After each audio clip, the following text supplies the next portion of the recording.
10 महाविद्याओं में माँ बगलामुखी हैं कौन? कैसे समझ में आएगा कि तंत्र क्या है? तंत्र पॉजिटिव होता है। सत्य और सत्य भी अलग होता है। राम नाम सत्य होता है, सत्य नहीं होता। जैसे आज पाकिस्तान है, कल नहीं था, मतलब 100 साल पहले नहीं था। पहली बात डिफरेंस है साधना और पूजा में, क्योंकि उसकी बुद्धि में सिर्फ एक चातुर्य भरा पड़ा है कि मेरा काम हो जाए। वो ब्रह्म को नहीं जानना चाहता, वो स्वयं को नहीं जानना चाहता। ये बाहु युद्ध क्या है कि वो 5000 बार गर्भ दर गर्भ बदल बदल के आते रहे और जाते रहे। अंधविश्वास से बाहर निकालने वाली शक्ति का नाम ही बगलामुखी है। अंधविश्वास से बाहर निकालने का मतलब ही तंत्र है। क्या मंत्र पढ़ना सिर्फ काफी? कितने लोग हैं जिन्होंने कर्ण पिशाचिनी को सिद्ध कर रखा है? इतना सब होने के बाद आप महाभारत पढ़ लें, गीता पढ़ लें, कुछ भी पढ़ लें, कहीं से भी एक बात नहीं आती। क्या तंत्र सिर्फ डर और रहस्य का नाम है या फिर खुद को जानने की एक आध्यात्मिक यात्रा है? 10 महाविद्याओं के बारे में आप सब ने सुना होगा, लेकिन ऐसे में माँ बगलामुखी का स्थान सबसे महत्वपूर्ण माना जाता है। माँ बगलामुखी क्या सिर्फ शत्रुओं का विनाश करती हैं या फिर एक तरह का इंट्रोस्पेक्शन देती हैं, आपको अपने खुद के अंदर झांकने की ताकत देती हैं? आज हम 10 महाविद्याओं के बारे में तो बात करेंगे ही, लेकिन तंत्र से जुड़े हुए उन तथ्यों के बारे में भी बात करेंगे जो कि लोगों को कई बार भ्रमित कर देते हैं। और शायद इन मिथ्स को डीबस्ट करना बहुत ज़्यादा ज़रूरी है। तभी आप 10 महाविद्याओं को समझ सकते हैं, माँ बगलामुखी के स्वरूप को समझ सकते हैं, उनके अ, शक्तियों को समझ सकते हैं। मेरे साथ हैं स्वामी आलोक महाराज जी, जो कि माँ बगलामुखी के साधक हैं। आलोक जी, बहुत स्वागत है। जय माई की। स्वामी जी, माँ बगलामुखी का स्वरूप अपने आप में बहुत डराता है लोगों को। या यूँ कहूँ कि एक परसेप्शन लोगों के दिमाग में ये है कि माँ बगलामुखी की साधना करने से आप आपके जो शत्रु हैं, उस पर आप विजय प्राप्त कर सकते हैं। लेकिन सबसे पहले हम बहुत शुरुआत से मैं शुरू करना चाहूँगी। 10 महाविद्याओं में माँ बगलामुखी हैं कौन? देखिए, माँ बगलामुखी वैसे तो तंत्र की अधिष्ठात्री देवी है और चेतना की भी अधिष्ठात्री देवी है। अच्छा। दूसरा, जैसे भी आपने एक बात बोली कि माँ से डर लगता है, माँ बगलामुखी से डर लगता है। डरता कौन है? डरता वही है जो चोर होता है, हुँ, जो गलत करता है। जो माँ का प्यारा होता है वो माँ से लिपट जाता है। और भले ही कोई एसएचओ हो, डीसीपी हो, एसीपी हो, आईएएस ऑफिसर हो, डीआईजी हो, आईजी कोई भी हो, वो बाहर डीआईजी हो सकता है, पर जब वो अपने घर में आएगा तो उसका बेटा या उसकी बेटी उसे पापा कह के बुलाएंगे, हुँ, उसे मम्मी कह के बुलाएंगे। जब आप अपना माँ के साथ संबंध शिशुवत रखोगे तो वह लिपट करके बात करेगी आपसे, आपसे पुत्रवत बात करेगी और आपको स्नेह देगी, आपको डर नहीं देगी। डर तब देगी जब आपके मन में चोर होगा। जो गलत होगा उसको डर लगेगा और हुँ, डरना चाहिए, हुँ। फिर डरना चाहिए, क्योंकि वहां फिर वो अपना अनुशासन दिखाती है। और जहाँ प्यार होता है, प्रेम होता है, तो फिर वो सब न्योछावर कर देती है, सब कुछ दे देती है। आपने कहा माँ बगलामुखी तंत्र की देवी है, अधिष्ठात्री देवी है। तंत्र की अधिष्ठात्री देवी है। लेकिन तंत्र को समझते हैं। जी। तंत्र को लोग नेगेटिव फॉर्म में भी देखते हैं। तंत्र से ये भी कहा जाता है कि भई एक बहुत लेमन लैंग्वेज में बता रही हूँ कि किसी ने तुम पर तंत्र कर दिया। ऐसे में एक ऐसे व्यक्ति को जिसको इन सब चीज़ों के बारे में नहीं पता, कैसे समझ में आएगा कि तंत्र क्या है? हमारे जीवन में क्या वो एक पॉज़िटिव एस्पेक्ट है या फिर एक नेगेटिव एस्पेक्ट है? देखिए, तंत्र पॉजिटिव होता है। अगर तंत्र नेगेटिव होता हुँ, तो हम स्वतंत्रता दिवस या गणतंत्र दिवस नहीं मनाते, क्योंकि उसमें तंत्र शब्द जुड़ा है। स्वतंत्रता दिवस, हुँ, स्व यानी मेरा अपना, तंत्र मैंने सिस्टम। हुँ, ऐसा सिस्टम, ऐसा कानून, ऐसा संविधान जो मेरा अपना हो। ठीक इसी प्रकार से तंत्र का मतलब होता है जो स्व से मिला है, जो आपको अपने आप से मिलाए। और अगर इसकी संस्कृत में मैं परिभाषित करने का प्रयास करूं इसको, तनु विस्तारेति तंत्र। हम इस बॉडी को तन कहते हैं। इस बॉडी के माध्यम से उस एनर्जी को कनेक्ट कर लेना, उस ब्रह्म को जान लेना, हुँ, इसी को ही ब्रह्मास्त्र विद्या कहते हैं, जिसको माँ बगलामुखी की ब्रह्मास्त्र विद्या कहते हैं। What is the mean of the Brahmastra vidya? हुँ, ब्रह्म कहते हैं चेतना को, उसको जानना, उसको विस्तारित कर लेना, अपनी चेतना को उस ब्रह्म की चेतना के साथ जोड़ करके चलाए रखना ही ब्रह्मास्त्र विद्या है। जिन मंत्रों के माध्यम से, जिस तरीके के माध्यम से, जिस सिस्टम के माध्यम से हम उस चेतना को जागृत करा करके अपनी चेतना को उसके साथ जोड़ पाते हैं। सबसे पहले हमें ये जानना है what is the meaning of the chetna. जब हम बार बार बहुत बार लोग कह देते हैं कॉन्शियसनेस या हुँ, कॉन्शियस क्या है। हुँ, अगर हम साइंस की बात करें तो उसके अंदर पता चलता है हमारे दिमाग के अंदर सब कॉन्शियस माइंड, कॉन्शियस माइंड और अनकॉन्शियस माइंड के नाम से हम जानते हैं दिमाग के। ठीक है। तो जो अनकॉन्शियस माइंड है, अनकॉन्शियस माइंड का मतलब है कलेक्शन ऑफ मेमोरी। अभी मैं आपसे बोलूं हुँ, कि 2 + 2 कितने होते हैं, आप छूट टेकेंगे, बताइए कितना होते हैं? 4 4। हुँ, तो आपने क्या चेतना में जाकर के पता करा? नहीं, वो तो मेमोरी में पड़ा हुआ है। हुँ, उसमें चेतना की कोई आवश्यकता नहीं है। हम जितना भी व्यवहार कर रहे हैं जीवन के रहने में, करने में, वो 90% उस मेमोरी से कर रहे हैं। इस मेमोरी ये ही बेहोशी है। क्या आपके अपने विचार आपके अपने हैं? कभी इस बात पे हमने गौर करा? हम सपोज़ करें, ऐसा हुँ, देखते हैं, हुँ, हमें कोई मित्र मिला, उसने बोला भाई फलाने होटल में मत जाना, हुँ, उसका रेस्टोरेंट का खाना मत खाना।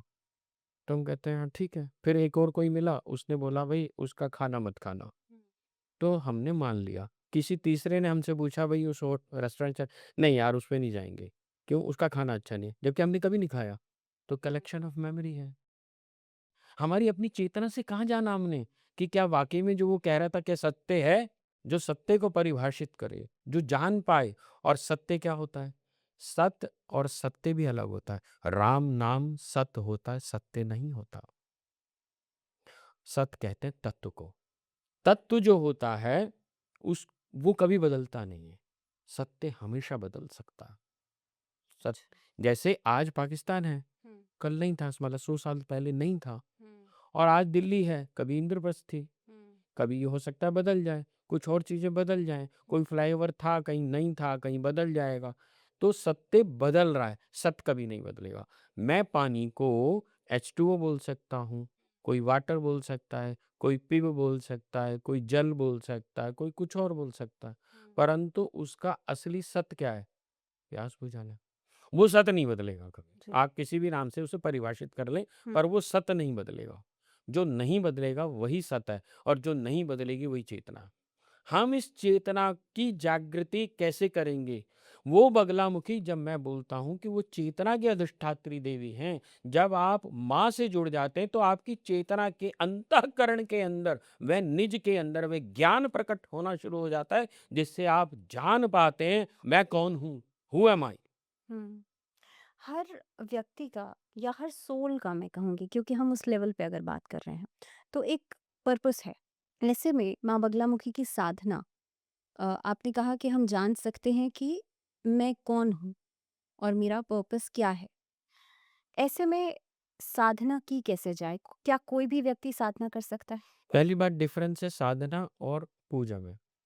आज जो व्यक्ति मंदिर जाता है, भगवान पे एहसान करता है कि भगैया तेरे यहाँ पास आ गया, अब मेरा ये काम कर दियो, वरना मैं तेरे मंदिर ना आ रहा, हुँ, वरना मैं बदल दूंगा। अभी खाटू श्याम पे जा रहा हूँ, फिर किसी और पे जाऊंगा, फिर वहां चला जाऊंगा, बाकी बिहारी पे चला जाऊंगा, फिर यहाँ चला जाऊंगा, कभी काली पे चला।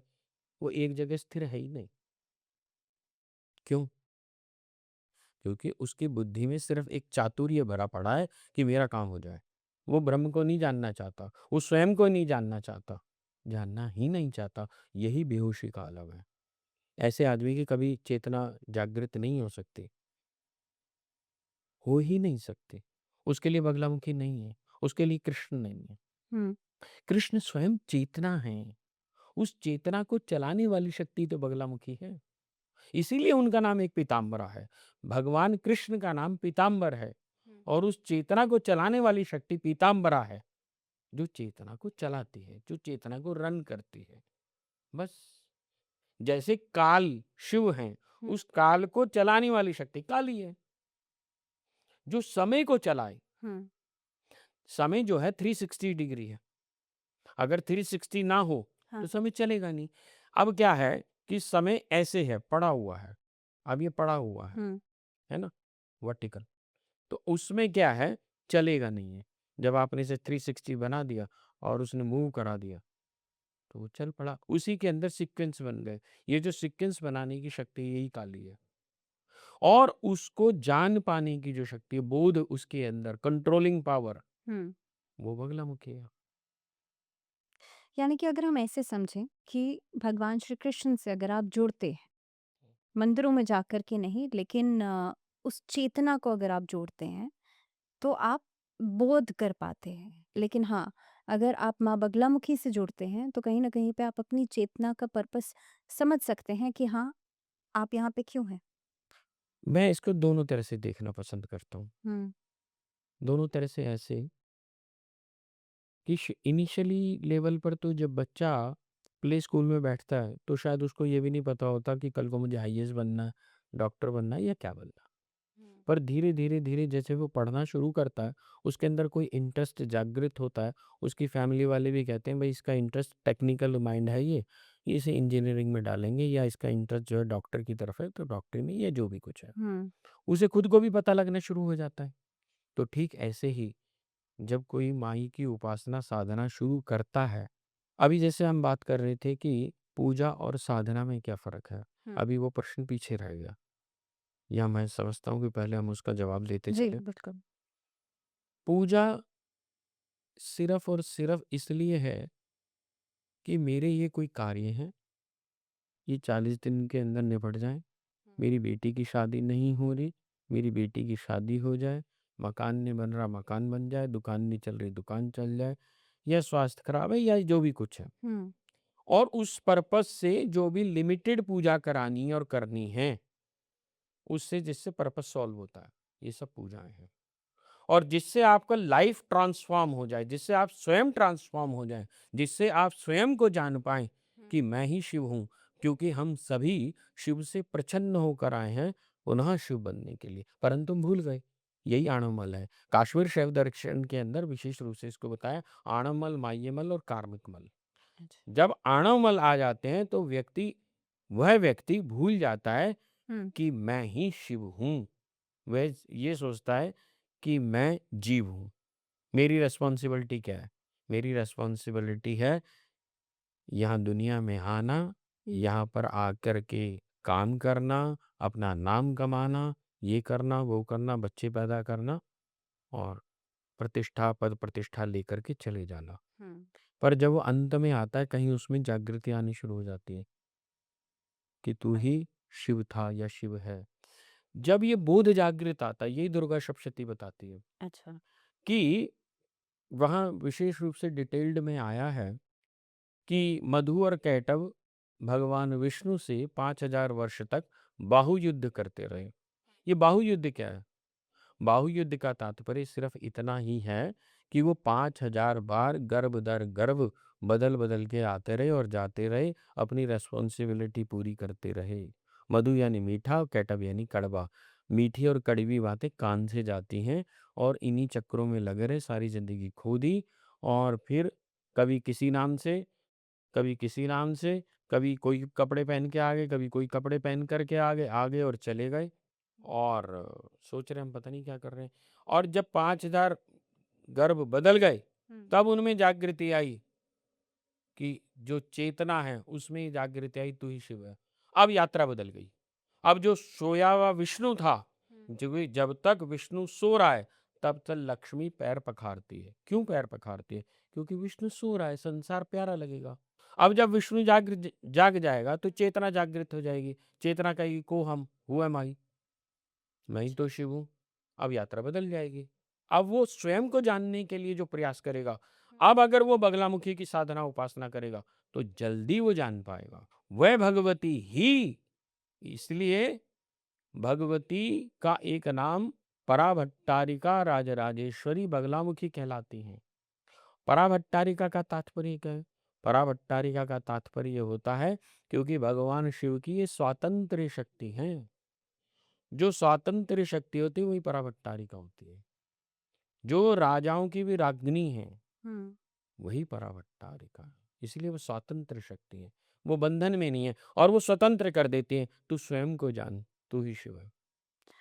आचार्य जी, हर देवी का जिस तरीके से हम देखते हैं कि जब माँ पार्वती सती हुई तो 51 शक्तिपीठ के रूप में माँ पार्वती के अंग जो हैं जहाँ जहाँ गिरे वहाँ शक्तिपीठ बन गए। ऐसे में माँ बगलामुखी की यहाँ से अगर शुरुआत की बात की जाए, कैसे प्रकट हुई, कैसे शुरुआत हुई? वैसे तो ये दो अलग अलग भिन्न भिन्न प्रश्न हैं। हम्म। मैं प्रयास करूंगा अपनी सीमित बुद्धि से इसका, क्योंकि हम उस पराशक्ति की बात कर रहे हैं। जब बृहदारण्यक उपनिषद के अंदर गार्गी पूछती हैं कि वो ब्रह्म क्या है, तो याज्ञवल्क्य कहते हैं, उनको बताते बताते अंत में ये कहते हैं कि गार्गी बस इससे ऊपर मत जान, वरना तेरे सिर के टुकड़े टुकड़े हो जाएंगे। क्योंकि उसको ना जाना नहीं जा सकता, उसको अनुभव किया जा सकता है। जैसे मैं अभी आपसे बोलूं कि आप प्लीज मुझे डिफाइन करें गुड़ की मिठास, चीनी की मिठास, बर्फी की मिठास, लड्डू की मिठास में डिफरेंस बताइए। शायद आप नहीं बता पाएंगे। आप ये तो कह पाएंगे कि मीठे होते हैं, मीठे हैं। थोड़ा डिफरेंट होता है, हाँ। पर कितना क्या डिफरेंस होता है हम्म। समझाया नहीं जा सकता। आप उसे खाएंगे, अनुभव करेंगे, समझ जाएंगे। ठीक इसी प्रकार से मैं अपनी वाणी से वो भगवती अगर चाह रही है तो मेरा एक प्रयास रहेगा। अभी आपने एक छोटा सा एक प्रश्न करा कि माँ सती को भगवान शिव जब कंधे पर उठा करके घूम रहे थे तो उनके भगवान विष्णु ने सुदर्शन चक्र से और वो काट करके वो जगह जगह अंग गिरे, जिससे शक्तिपीठों की स्थापना हुई। अब यहाँ आपने विशुद्ध तांत्रिक प्रश्न पूछा, इसलिए मुझे यहाँ तांत्रिक ही जवाब देना होगा आपको। ये मैं आप सभी के आपके दर्शकों को विशेष रूप से विनम्र निवेदन कर रहा हूँ। जो मैं अगली बात बोलने जा रहा हूँ, ये कृपया प्रयोग में ना करें। अगर इसका दुष्प्रभाव होता है तो आप ही रेस्पॉन्सिबल होंगे, क्योंकि ये बिना दीक्षा के नहीं हो सकता। पर आपने प्रश्न पूछा है, मैं सिर्फ बताने के लिए बता रहा हूँ। जी। क्या होता है कि न्यास होते हैं, जिन्हें षडन्यास बोलते हैं, महाषोडान्यास बोलते हैं, षोडान्यास बोलते हैं। ये जो षोडान्यास हैं, एक तांत्रिक अपने जीवन के अंदर, अपनी पूजा के अंदर, अपनी साधना के अंदर षोडान्यास या महाषोडान्यास अवश्य करता है, जिससे शक्ति के सारे अंग के ऊपर वह शक्तियां जागृत होनी शुरू हो जाती हैं। जैसे दक्षिण नेत्र, वाम नेत्र, दक्षिण कर्ण, दक्षिण नासिका, इस तरह से पूरे शरीर के ऊपर हम टॉप टू टो सारे के सारी शक्तियों को आवाहन करते हैं और स्थापित करते हैं, अच्छा। जिससे कि वो सारी शक्तियां स्थापित हो जाएं। तो फिर ये जो शरीर होता है स्वयं एक मंदिर हो जाता है, देवालय हो जाता है। ठीक इसी प्रकार से ये जो भारतवर्ष की भूमि है, ये स्वयं राष्ट्र पुरुष है, ये स्वयं शिव शंकर है। और ये जो कहानी के रूप में हमें बताया गया कि शक्ति के अंग यहाँ यहाँ यहाँ यहाँ गिरे, यहाँ पर जब हम ये बोलते हैं कि यहाँ पर उनका बायां नेत्र गिरा, यहाँ दायां नेत्र गिरा, नासिका गिरी, नाभि गिरी, कर्ण गिरा, ये गिरा, वो गिरा, दाहिनी कोहनी गिरी, इसका मतलब क्या है? दाहिनी कोहनी का जो न्यास है वो वहां होगा, बाई नासिका का यहाँ, दाई नाई नासिका का, इसका उसका, ये पूरा का पूरा भारत जो है पूरा एक न्यास से देवालय बन गया। पूरा राष्ट्र जो है आपका चलता पूरा एक मंदिर है। इसीलिए कहा गया भारत जो भूमि है वह सामान्य भूमि नहीं, देवों की भूमि है। और ये कहानी के माध्यम से, और अब आपके माध्यम से एक और बात बोलना चाहूंगा जो मेरे अनुभव में है हम्म। कि यदि किसी को ऐसा लगता है कि किसी के कान में कोई प्रॉब्लम है, किसी की आंख में प्रॉब्लम है, कोहनी में प्रॉब्लम है, टांग में या कहीं, तो वो उस स्थान पर जाकर के विशेष रूप से साधना करे, तो उसके उस पर्टिकुलर अंग की वह जो समस्या है वो दूर हो जाएगी। अच्छा। ये इसका रहस्य, ये तांत्रिक है। अब ये जो मैं बोल रहा हूँ ये सब तांत्रिक है, यही तांत्रिक है। असलियत में वो तांत्रिक नहीं है कि ये गुड़िया बनाओ, उसमें आलपिन घुसेड़ो और ये करो, ये तांत्रिक नहीं है, ब्लैक मैजिक है। ये जो ज्ञान से रूप में है और वो जो चेतना का स्तर बढ़ेगा, वो जो ऊर्जा का स्तर बढ़ेगा, ये सब यही तंत्र है। और जो इसको बढ़ाने वाला है, करवाने वाला, वही तांत्रिक है, जो जानता है कि ऐसे हो सकता है। क्योंकि वैसे भी हमारे यहाँ रुद्र यामल तंत्र के अंदर विशेष रूप से बताया कि जो मूलाधार चक्र है, उससे सीधी की सीधी 72,000 नाड़ियां जुड़ी हुई होती हैं, ईड़ा पिंगला सुषुम्ना से। और उन 72,000 नाड़ियों से आगे 1.25 लाख नाड़ियां जुड़ी हुई होती हैं। और वो 1.25 लाख और ये 72,000 नाड़ियां मिल करके पूरे शरीर का निर्माण करती हैं। और ये सारे के सारे अंगों से जुड़ करके मेन रूप से, विशेष रूप से मूलाधार चक्र से कनेक्टेड रहती है। और मूलाधार चक्र जो होता है पृथ्वी तत्व को होता है। पृथ्वी तत्व जड़ होता है। जब व्यक्ति जड़ता से चेतनता की तरफ चलता है, मूलाधार में देखिए, चेतना जब निचले स्तर पर है तो व्यक्ति कामुक होगा और सांसारिक होगा।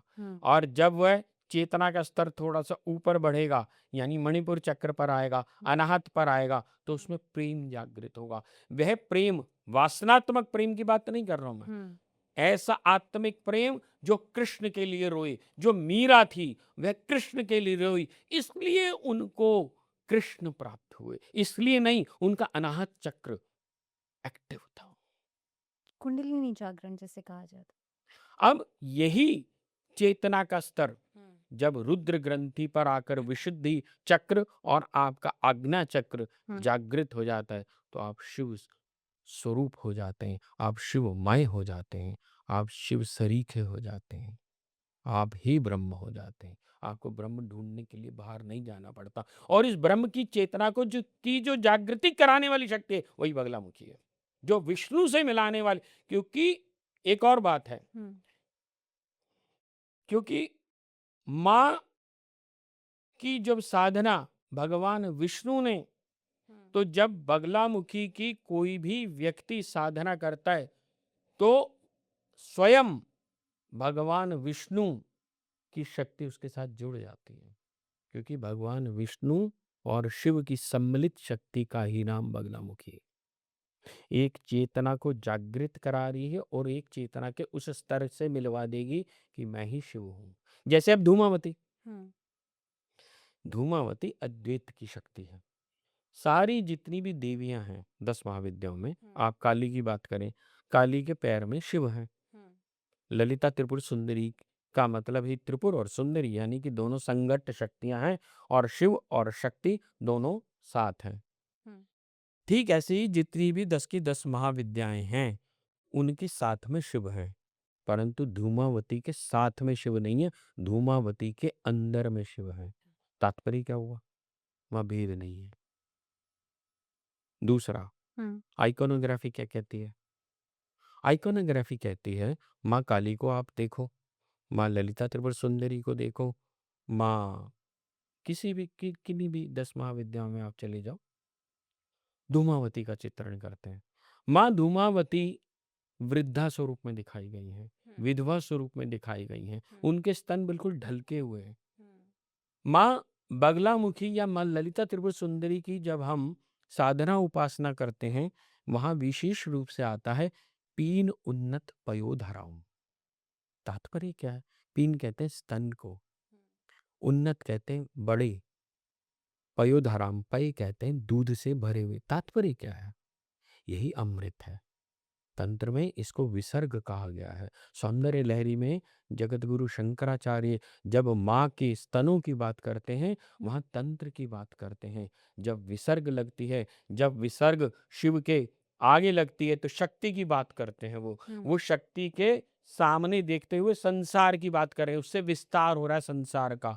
तात्पर्य क्या है? अब मैं थोड़ा सा तांत्रिक आप सोच रही होंगे कि जितनी भी ये शक्तियां हैं यानी कि 10 की 10 महाविद्याएं, हम्म ये साधक को उसके मन के अनुरूप मान, पद, प्रतिष्ठा, धन, साम्राज्य सब कुछ देने वाली है। मन के अनुरूप।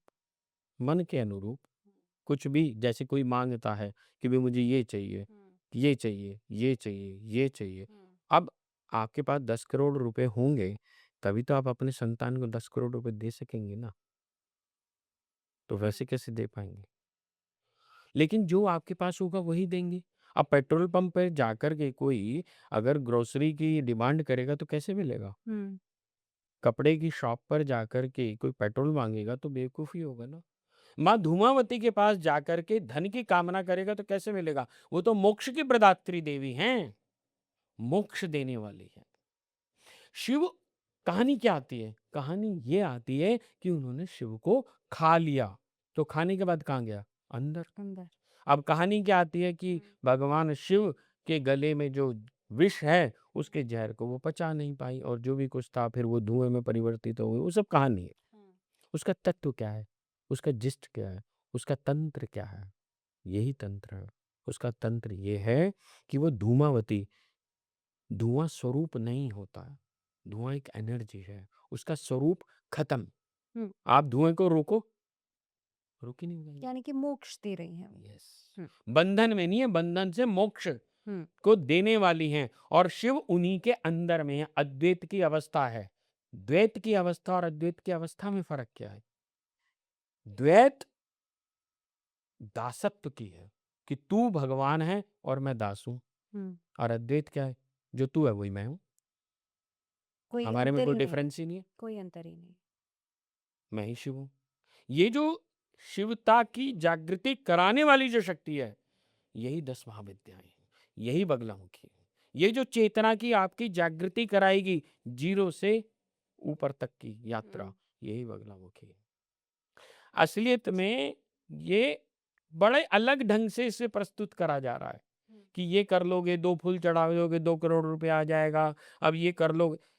भाई बगलामुखी क्या ये 2-4 साल में अभी आई हैं क्या? हम जब 1998 से माई की साधना कर रहे हैं, पूजा कर रहे हैं, उपासना कर रहे हैं, हम सबको एक ही बात कहते हैं, अंधविश्वास से बाहर निकालने वाली शक्ति का नाम ही बगलामुखी है। अंधविश्वास से बाहर निकालने का मतलब ही तंत्र है।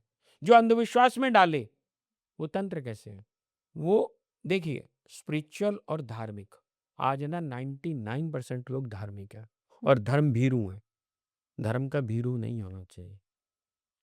आप कृष्ण के प्रेमी हो सकते हैं, कृष्ण से डरने वाले नहीं हो सकते। आप अगर कृष्ण से डर रहे हैं तो आप उसका आलिंगन कैसे करेंगे? आप उससे प्रेम कैसे करेंगे? आप तो डरेंगे। अगर सच में कृष्ण आ गए तो भाग जाएंगे। तो आप मीरा कैसे बनेंगे? नहीं बन सकते। आप प्रेम करेंगे, और कृष्ण प्रेम सिखाते हैं। माँ बगलामुखी की साधना में पीले रंग का वस्त्र पहने जाते हैं, पीले पुष्प चढ़ाए जाते हैं, पीले रंग का भोग लगाया जाता है।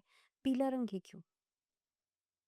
पीत वर्ण ज्ञान का वर्ण है।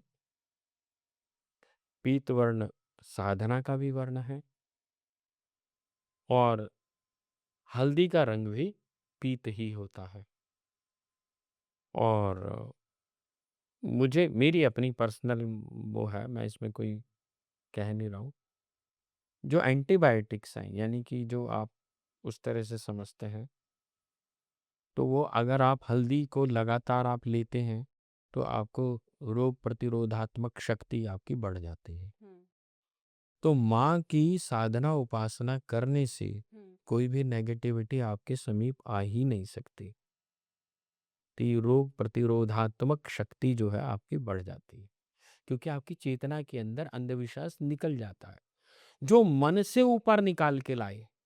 हम्म देखिए, व्यक्ति जब तक मन में फंसा हुआ है तब तक संसार प्यारा है, तब तक आध्यात्मिक नहीं है। वो धार्मिक तो हो सकता है, हाँ। आध्यात्मिक नहीं हो सकता। आध्यात्मिक वही होगा जो मन को कंट्रोल कर ले। इसीलिए माँ बगलामुखी का नाम सही मायने में माँ बगलामुखी का असली नाम है वल्गामुखी। लगाम लगाने की शक्ति। लगाम किस पे? पड़ोसी पे नहीं, मेरे पे, मन पे। मेरे मन पर, क्योंकि वो जो असुर है उसका नाम है मदनासुर। मदन कहते हैं काम को। हम्म। जब व्यक्ति अपनी काम पर और कामनाओं पर विजय प्राप्त कर लेता है, तभी वो ब्रह्म से मिल पाता है, तभी वह कृष्णमय हो पाता है, तभी वह शिवमय हो सकता है, अन्यथा नहीं हो सकता। फिर तो संसार में फंसा फंसा रहे भाई। हम्म। तू माया क्या चाहती है? हम्म। माया यही ही चाहती है कि तू फंसा रहे। माया के चंगुल से इतना आसानी से व्यक्ति बाहर नहीं आ सकता।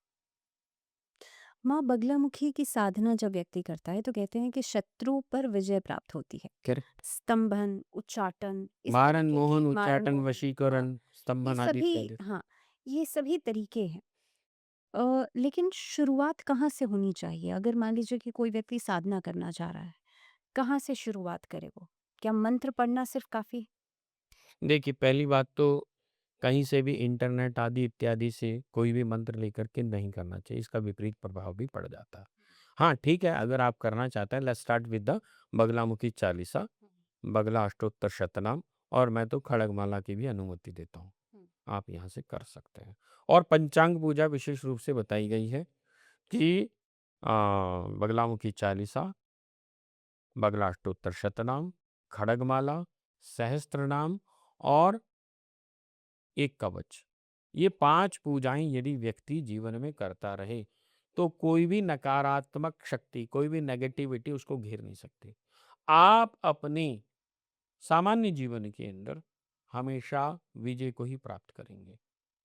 कैसी भी कितनी से बड़ी समस्या आ जाए, आप बाहर निकल आएंगे।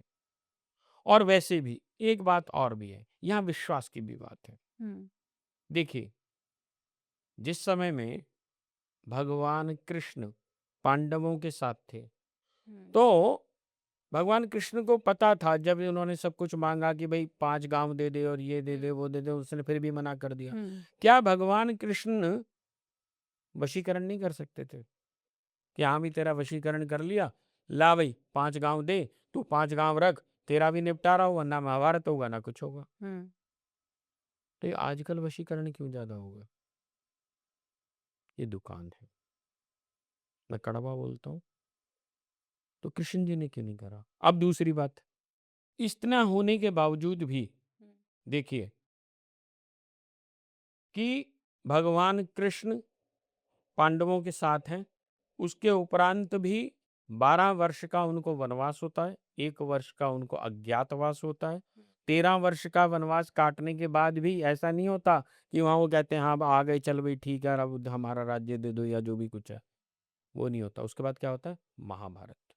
और उस महाभारत के होने के उपरांत भी अभिमन्यु मारा जाता है। मारा जा उत्तरा के गर्भ के अंदर शिशु भी चला जाता है, और भी बहुत कुछ। हुँ, इतना सब होने के बाद आप महाभारत पढ़ लें, गीता पढ़ लें, कुछ भी पढ़ लें, कहीं से भी एक बात नहीं आती कि अर्जुन ने या युधिष्ठिर ने या भीम ने कहीं कृष्ण को ये कहा हो कि तुम्हारे रहते भी हमारा ये हो गया, और हम अगर 5 बार मंदिर चले जाए ना, तो छठे दिन बार पता है क्या पूछता है? 5 बार हो गए महाराज जी, आपने 5 बार कहा था, बस हमने तो कर लिया। 13 वर्ष की जो ये है साधना, इसे बोलते हैं साधना। साधना के उपरांत ही आप अपनी चेतना की जागृति कर सकते हैं। आप चेतना को प्राप्त कर सकते, आप सही मायने में उस चैतन्यता को प्राप्त कर सकते हैं, उस शिवता को प्राप्त कर सकते हैं। और अगर आप सामान्य, ठीक है, आपकी दुकान नहीं चल रही, मकान नहीं हो रहा, ये नहीं हो रहा, वो, उसके लिए आप पूजा करें, कोई, फिर तो आप किसी की भी करें, फिर उसमें समस्या क्या है?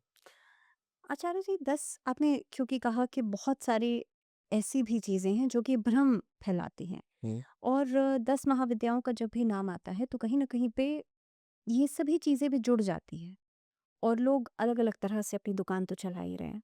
ऐसे में कुछ ऐसी नेगेटिव फॉर्म्स भी हैं, कर्ण पिशाचनी की अगर हम बात करें, कितनी अलग हैं और क्या हैं ये फॉर्म? देखिए, ये सब जितना भी बताया जा रहा है ना, जितना व्यापक रूप से हुँ, कर्ण पिशाचिनी, कितने लोग हैं जिन्होंने कर्ण पिशाचिनी को सिद्ध कर रखा है? पहली बात। दूसरी बात कि जो भी इस प्रकार की शक्तियों से काम लेते हैं, इनकी अंतिम अवस्था बड़ी खतरनाक बताई गई है तंत्र ग्रंथों में। पर है ये भी तंत्र का ही ये तो भाई एक स्वरूप। देखिए क्या है, हुँ, एक होता है जैसे इसको ऐसा समझते हैं, पोस्टल डिपार्टमेंट का एक मिनिस्टर है हुँ, और एक डाकिया है। Dakiya is not equivalent to minister. हुँ, जो मिनिस्टर है वो पूरे डिपार्टमेंट का है ना? और डाकिया हर एक के घर में जाता है, हर एक को दे करके आता है, चिट्ठी दे करके हुँ, आता है, जो भी। तो आम आदमी जो जन है, वो डाकिया ही उसके लिए मिनिस्टर है। जैसे कई बार क्या होता है ना, हम किसी को ऐसे ही अतिशयोक्ति के अंदर क्या बोलते हैं, अरे मिनिस्टर साहब आ गए डाक वाले, अरे हुँ, हमारे लिए तो यही है मिनिस्टर भाई साहब, हुँ, आप बैठो, आप चाय पियो। गाँव में पुराने टाइम में ऐसे ही होता था। हाँ, क्योंकि पुराने टाइम में एक और थे जो चिट्ठी आती थी, वो पढ़ के सुना नहीं पाते थे, वो डाकिया ही पढ़ता था। तो उसको जो थे वो जाते में गुड़ और ये वो लस्सी-बस्सी दे देते थे और हाँ, ठीक है हमारे लिए यही यही सबसे बड़ा है हमारे लिए। हुँ, तो इस इट नेवर मीन्स कि वो सबसे बड़ा, उसे तो पता है ना कि मैं सबसे बड़ा नहीं हूँ, मैं तो सबसे छोटा हूँ। हुँ। इस तंत्र की दुनिया के अंदर, व्यापक दुनिया के अंदर, वो जो ब्रह्म शक्ति है और ये जो है, यही डिफरेंस है। इतना बड़ा डिफरेंस है। आचार्य जी, आपने साधना के बारे में तो बात की, लेकिन माँ बगलामुखी की साधना में वाणी का और मौन का क्या महत्व है या क्या डिफरेंस है? वाणी बाहर लेके जाती है, मौन चेतना की तरफ लेके जाता है। जब भी आप चुप होंगे, हुँ, जब भी आप अंदर से चुप होना शुरू हो जाएंगे, चुप होना मौन नहीं है। अच्छा। चुप होने में विचार भागता है। जब आप मौन की अवस्था में गहरे में जाना शुरू करेंगे, हुँ, तो आप बुद्धत्व को प्राप्त होंगे, आपकी चेतना के करीब होंगे। हुँ, मौन वह अवस्था है सही माने में, जहां से चेतना प्रकट होती है। सही माने में चेतना क्या है? हम बार-बार बहुत सारे लोग बोलते हैं चेतना। हुँ। चेतना है क्या? कॉन्शसनेस। हाँ, नहीं वो तो ठीक है। हुँ, हम जानते कैसे हैं शब्द? ये जो शब्द है, ये भी तो चेतना ही है। हुँ, चेतना परा पश्यन्ति मध्यमा और वैखरी। परा यानी चेतना का शुद्ध स्वरूप। इसीलिए माँ बगलामुखी का एक नाम है परावट्टारिका राजराजेश्वरी। ये सारी की सारी 10 महाविद्याएँ पराशक्ति हैं। और देवियाँ जितनी भी होती हैं 9 ये अपराशक्ति हैं। अच्छा। अपरा मीन्स फॉर्म, परा मीन्स फॉर्मलेस फॉर्मलेस। यानी एनर्जी स्वरूप। हुँ, और मौन जो होता है वो आपको अंदर अंदर में भीतर में उतारता है। जितना आप मौन होते जाएंगे, मौन होते जाएंगे, आप अपने शिव को प्राप्त करते जाएंगे। आप अपने स्व को जानना शुरू कर देंगे। पर ये मौन पहले एक बार अंदर से भूचाल लाएगा, भयंकर भूचाल। हुँ, क्यों? क्योंकि मौन सीखा ही नहीं, हमें सिखाया ही नहीं। हमें तो सारा दिन बक-बक करने सिखाई है। हुँ, वैखरी सबसे जो हम शब्द बोलते हैं, ये बिखर जाता है इस प्रकृति के अंदर। हुँ, इसीलिए इसको वैखरी बोला गया, बिखर गया। परा एक ऊर्जा के स्वरूप में है। जब आप शांत होते हैं चित्त से, मौन आपकी चित्त की शांति को बताता है। योग में एक विशेष रूप से सूत्र आता है, चित्त वृत्ति निरोध, कि चित्त की वृत्तियों को रोकना। हुँ, कैसे रोकेंगे चित्त की वृत्तियों को? जब आप शांत होंगे, जब आप मौन होंगे। जब आप मौन होंगे तो भीतर में एक बार झंझावात होगा, उछाल होगा, आप रुक नहीं पाएंगे। लेकिन धीरे धीरे धीरे धीरे यदि आप अंदर में प्राणायाम आपका सिद्ध है और आपने कोई मंत्र गुरु की कृपा से प्राप्त हुआ है, तो आपका चित्त शांत होना शुरू हो जाएगा और मौन की अवस्था जागृत हो जाएगी। मौन प्रखर हो जाएगा, मौन इतना तेज बोलेगा कि आपको शब्द आवश्यकता नहीं पड़ेगी। दक्षिणामूर्ति शिव के सम्मुख जाने के बाद सप्तऋषि जितने भी थे, जब वो बैठे थे, तो भगवान शिव युवा हैं और सप्तऋषि वृद्ध हैं। वो कुछ बोल नहीं रहे, उनका कोई भी संवाद स्थापित नहीं हो रहा शब्द के रूप में, पर चेतना के रूप में है। जब आप चेतना आपकी जागृत हो जाएगी, जब आपका बुद्धत्व जागृत हो जाएगा, तो शिष्य जब गुरु के सम्मुख बैठता है तो उसको आवश्यकता नहीं होती प्रश्न करने की। उसके हृदय के अंदर स्वयं प्रश्न उठता है और गुरु बिना बोले उसको जवाब देता है और उसकी चेतना बिल्कुल शुद्ध परिशुद्ध होनी शुरू हो जाती है। उसको जवाब मिल जाता है, कहता है महाराज मुझे मिल गया जवाब, मैं शांत हो गया। जब ज्यादा बोलेंगे तो आप अशांति की प्रतीति देखेंगे। मौन व्यक्ति हमेशा शांत होता है और ये जितना भी संसार है आपको मौन रहना नहीं देगा। सब कहेंगे चीखो, चिल्लाओ, बोलो। 10 महाविद्याओं की हम अगर अलग-अलग स्वरूपों की बात की तो हमने समझ लिया कि साधना अगर हम माँ बगलामुखी की करते हैं तो जीवन के हर स्तर पे परिवर्तन आता है। लेकिन जैसे माँ काली हैं, माँ त्रिपुर सुंदरी हैं, धूमावती हैं, माँ का हर एक स्वरूप किस तरह से परिवर्तन लाते हैं हमारे जीवन में? सबसे पहले तो हमें परिवर्तन लाने के लिए ही तो सारा ये प्रयास है। अगर हम सच्चे हृदय से जान पा रहे हैं कि हमें परिवर्तन लाना है, परिवर्तन लाना कहाँ चाह रहे हैं? लाना ही नहीं चाह रहे। हम तो उसी रेलगाड़ी में बैठे हुए हैं जो सुबह चलती है शाम को फिर आती है वापस वही। हुँ। हम अपने बच्चों को पालने के लिए अपने आप को पद प्रतिष्ठा ये मान सब इसी में तो लगे हुए हैं। उसने ये कह दिया मैंने उसको बदला लूंगा, उसने मेरे से बदला लिया मैं तेरे से बदला लूंगा।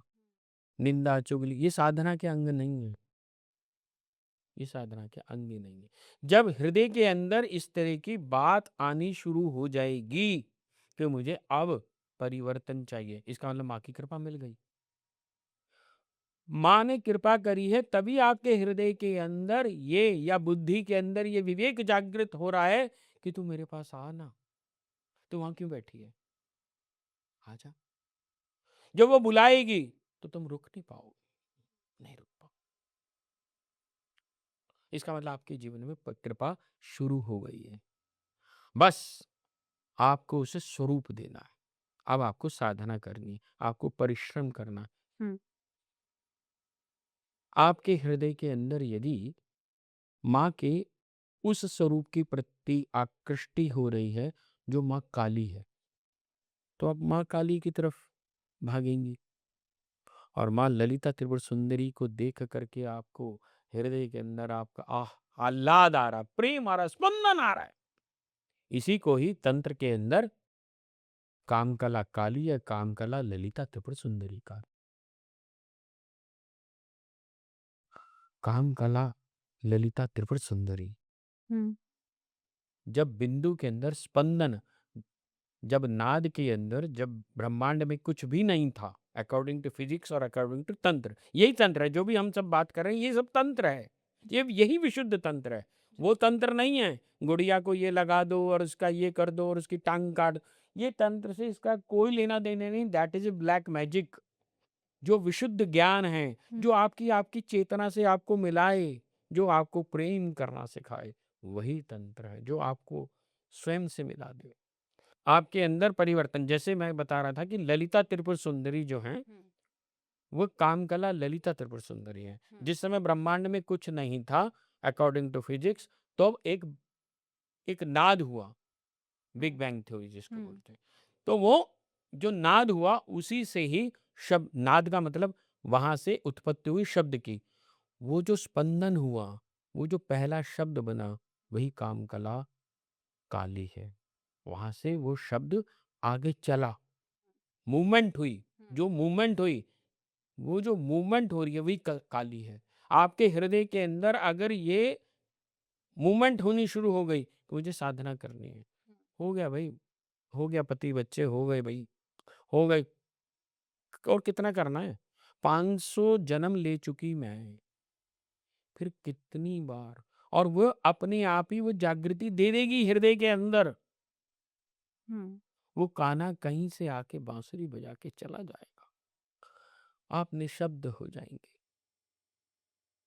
और वो जो निशब्दता है, उसमें जो स्पंदन होगा वह प्रेम बनेगा।